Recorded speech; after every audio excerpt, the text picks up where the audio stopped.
আসসালামু আলাইকুম আমার প্রিয় দেশবাসী। আমি তোমাদের ছোট ভাই সাকিব। তো আজকের একটা দুঃখজনক কথা বলবো। 27শে ডিসেম্বর 2025 ক্যানিংয়ে এমন একটা ঘটনা ঘটে গেছে, সেটা শুনে ভাই আমার গায়ের রক্ত পানি হয়ে যাচ্ছে। এখন সেই নিয়ে কোনো প্রতিবাদ নেই, সেই নিয়ে কোনো আলোচনা নেই, এবং আমাদের কলকাতা থেকে একটা মেয়ে ধর্ষণের জন্য রাস্তায় নেমে গেছিল মানুষজন।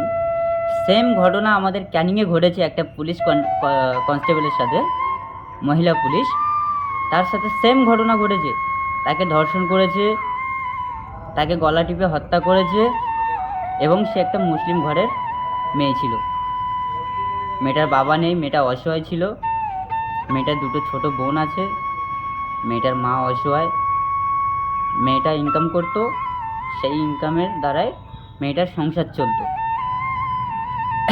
আমাদের ক্যানিংয়ে এরকম একটা ঘটনা ঘটে গেছে ভাই, কারোর কোনো আলোচনা নেই। সবাই তো ক্যানিংয়ে খেলা নিয়ে ব্যস্ত, এমএলএ কাপ।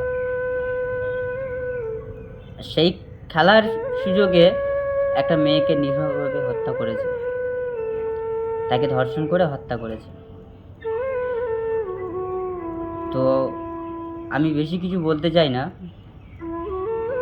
এরকম ঘটনাগুলো যারা আশ্রয় দেবে, এরকম ঘটনা প্রতিনিয়ত হয়ে থাকবে।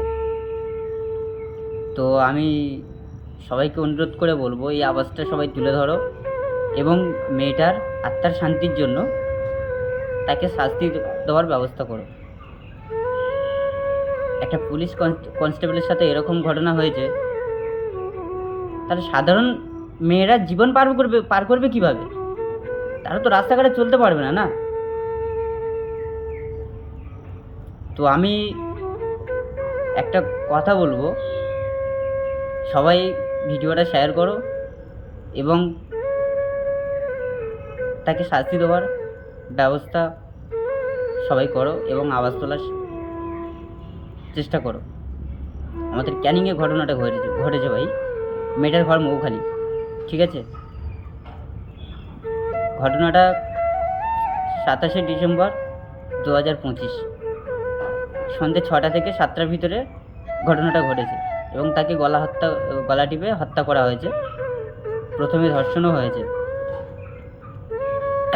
এরকম এরকম সেমভাবে একটা ডাক্তারকে মেরেছিল বলে রাস্তাঘাটে মানে পা রাখার মতো জায়গা নেই, এত মানুষ সবাই মোমবাতি জ্বালাচ্ছে, প্রতিবাদ করছে, শাস্তি চাই অপরাধীদেরকে।